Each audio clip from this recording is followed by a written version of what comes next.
everyone. So today I decided to do something a little bit different to a lot of the things that I've seen online anyway, and I thought that I would do my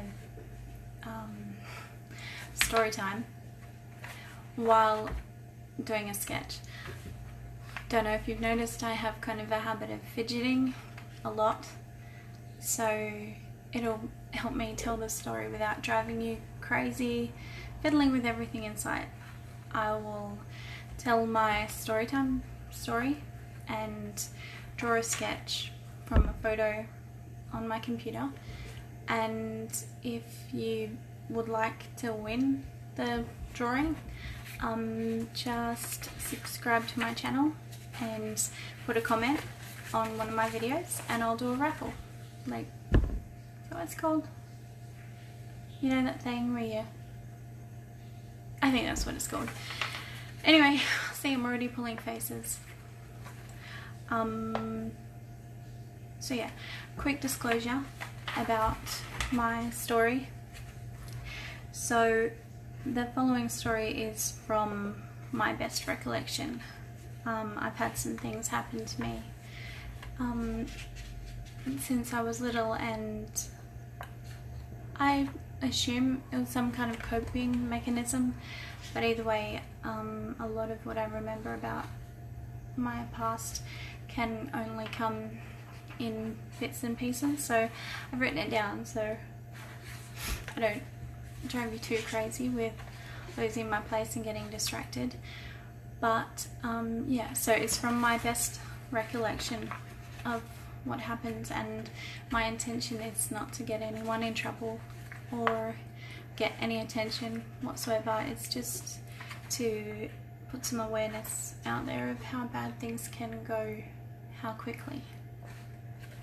So yeah, I will change to my new camera, which once again I couldn't get to work for what I wanted it to work for, but I'm going to change for doing the drawing and the story because it is my brand new and it is really cool. It's a really good camera and I figured out how to set it up for that. So stay tuned. It's an interesting story.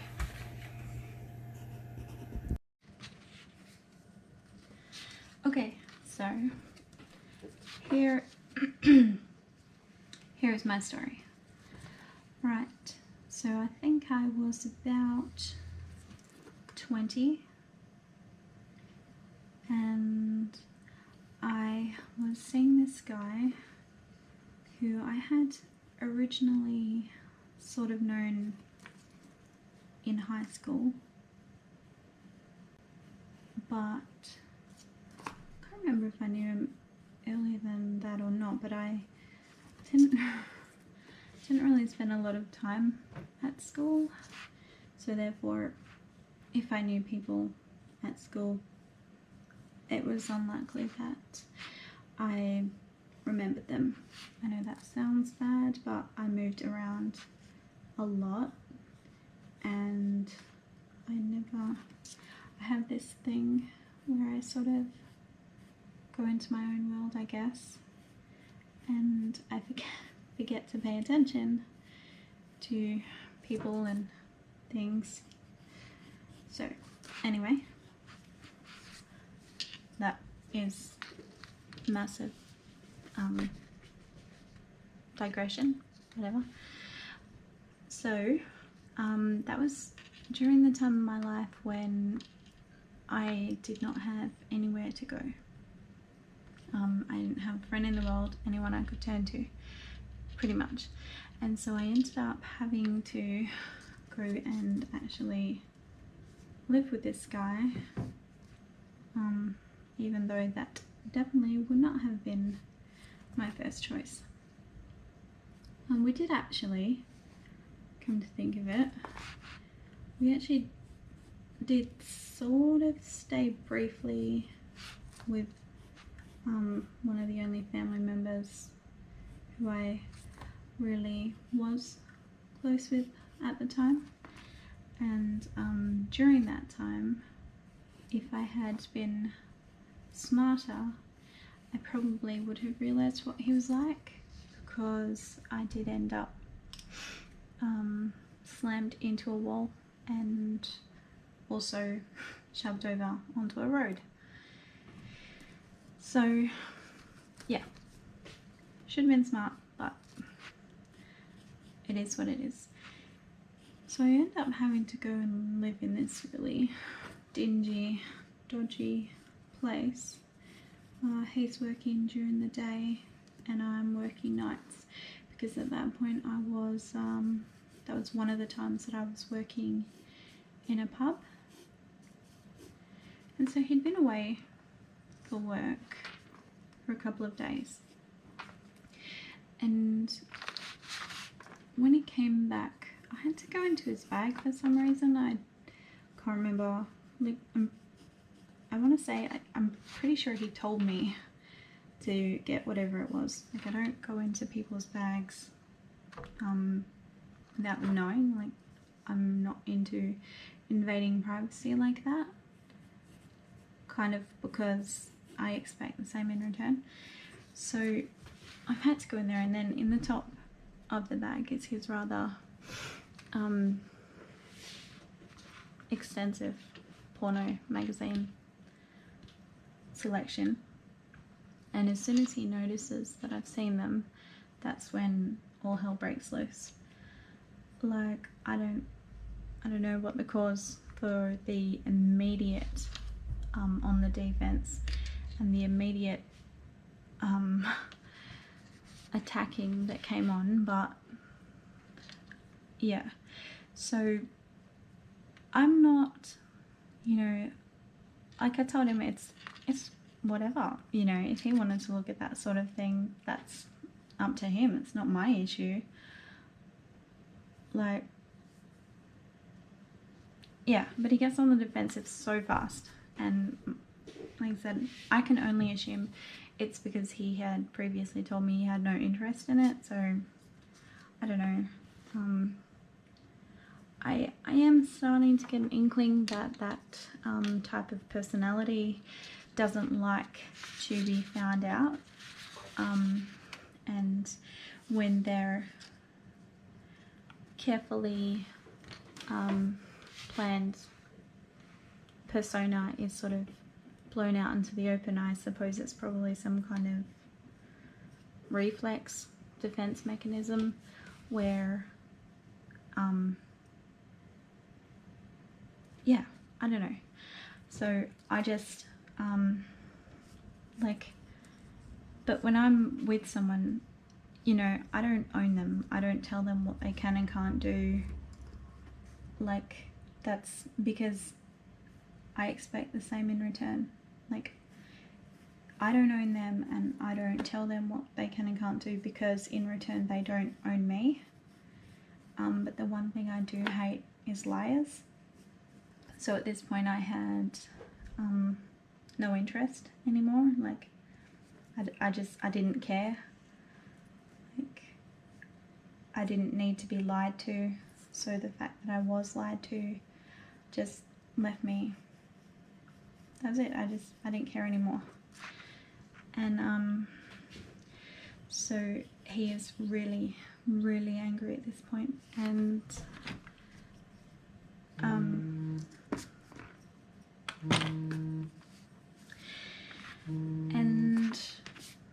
he threatened to throw them. I think he threatened to throw it in the bin, and I told him there was no need. I did not care.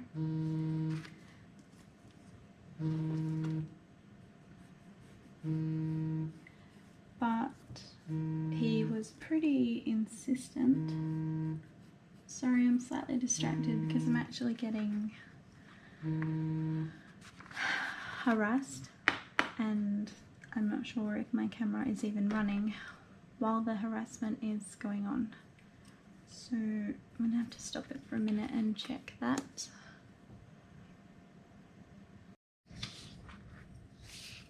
Okay, so I'm not sure if it actually caught what I was saying, but I've disabled the app that was helping the harassment happen.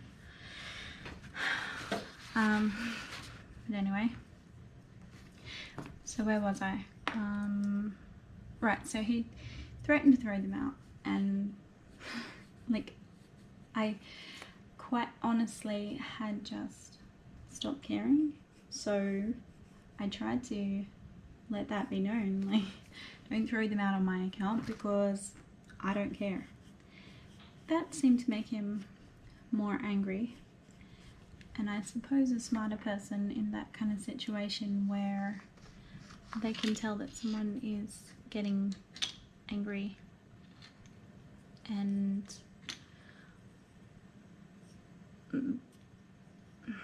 they can tell there's danger in the situation. I suppose they would probably try and placate the person. They would probably try and play along and soothe them and make them happy to avoid annoying them. But I kind of don't have that in me, and if I've lost my temper, if I'm angry, and when I say lost my temper, I don't mean on the outside chucking a tantrum.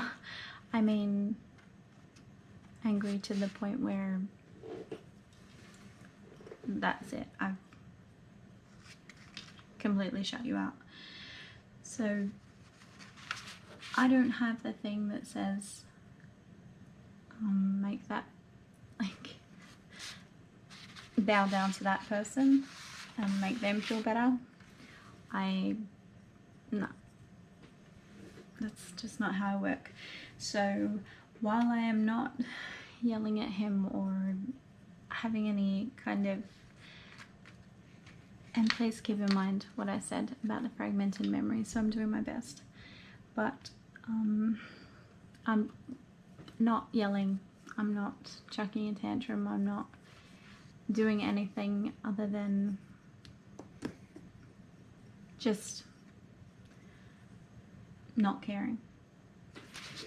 And so he's decided he's going to throw them out.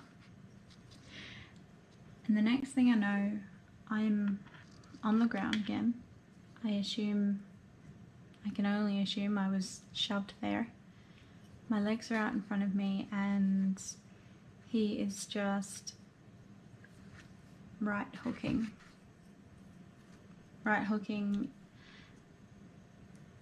all of his force, all of his strength, smashing, punching me right in the shins, over and over and over, to the point where the pain was, it would have been blinding if it weren't for the fact that when I've gotten to that point with my temper, I less than feel it, and in all honesty I was probably not even making a sound. But so that eventually stops. I think I had trouble walking after that. Probably I had to be helped walk inside because my legs were pretty damaged. I mean, I was lucky there was no broken bones, I suppose. So the next thing I know, the next thing I remember, I'm lying in bed and I'm trying to go to sleep. This is, as I said, a time in my life where I had nowhere to go. I would have loved to have left. I would have loved to have had somebody to turn to, but I didn't. So I just had to deal. And he's across from me and he's still raging. He's still on and on and on and on and on. And I just want it to stop. I just don't care. And then the next thing I remember is his hands are around my throat, and I didn't that was it. Like, I didn't have time to register, I didn't have time to react, I didn't have time to, like, I think I remember getting out one cough, like one, like just the air was just completely removed, and I possibly got out one cough, and then the next thing I know, I'm looking, and he's back at the foot of the bed again, and he's looking at me with a look that is nothing short of pure unadulterated horror. And so things for me, they're foggy, they're fuzzy. What it felt like to me was that for a second I had been dreaming, like I'd been, like I thought I was dreaming, and then I'm looking at him at the foot of the bed, and I don't understand what's going on. Like, for me it sort of felt like I'd been asleep, and then after a couple of seconds, then it registers, and that's when I realized that he had actually strangled me until I passed out, until I was unconscious. And that was probably one of the scariest realizations that you could come to. I don't know whether he was apologetic or not. I mean, that wouldn't have made any difference, but just for full disclosure, the next day I had to get out of there. He was at work, so that was my opportunity to try and get out of there. I had this, I mean, they were literally just an acquaintance. I had not known them very long at all, and I managed to ask them if I could sleep on their floor for a couple of days. So I think I'm like packing just bare minimum couple of things in my car. Like, I cannot even tell you how many times I lost every single possession that I owned growing up. So I was trying to pack a couple of things, and I think he found out, because I vaguely remember, like, he came back and I had my car keys violently removed from my possession. I remember feeling that was like, it's one of the most sort of invasive, degrading, to just feel that, like, they have that control over you, like they have that power, they can just decide that you can't have your own car keys.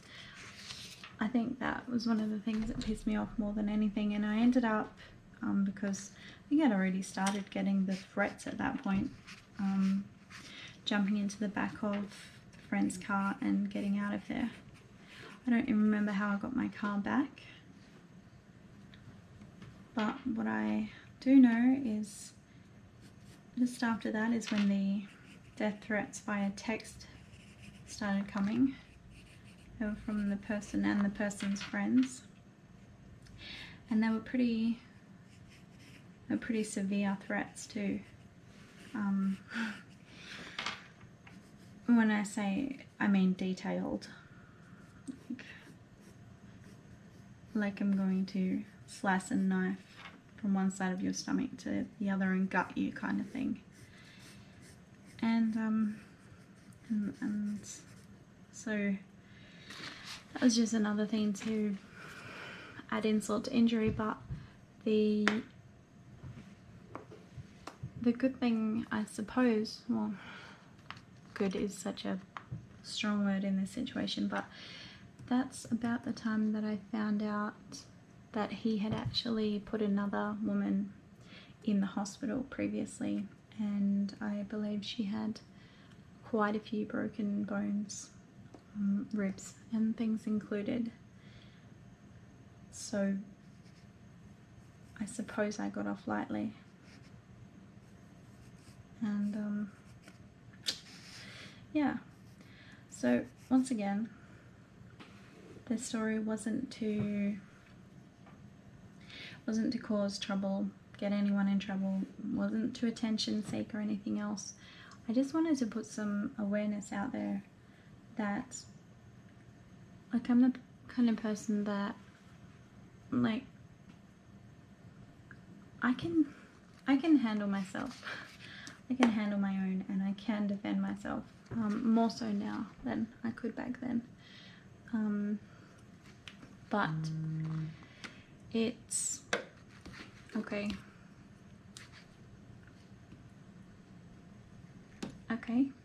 Forcing that app to disable actually didn't stop the thing. Still getting reached. So where was I? Right. So I can defend myself. I can handle my own, more so now than I could back then, but I had learned from an early age how to defend myself, and I've never been a little weakling. So, but the thing was, in a situation like that, there was no warning. I mean, okay, apart from the legs outside, but after that I could barely walk. So in that kind of situation, there's not a lot of warning, and all he had to do was hold on for a little bit longer, and I wouldn't be doing this video right now. So maybe just try and follow your instincts. If your instincts tell you something about someone and a situation, try and listen. Try and listen the very first time, and never for 1 minute believe that you deserve that and that that's all you're worthy of or all you can get, because you're better off just having yourself and yourself only forever than having someone like that. So yes, that's my story. Thank you for listening. Hopefully I didn't drone on or be too annoying with the fidgeting. I have been doing the sketch of my dog the whole time. It's not finished, but I can finish it, and if anyone's interested in winning it, then yeah, just subscribe, put a comment, and I will do a whatever it's called when you draw people's names out of a hat. And you know, I'm very tired. So thank you, and I'll talk to you next time.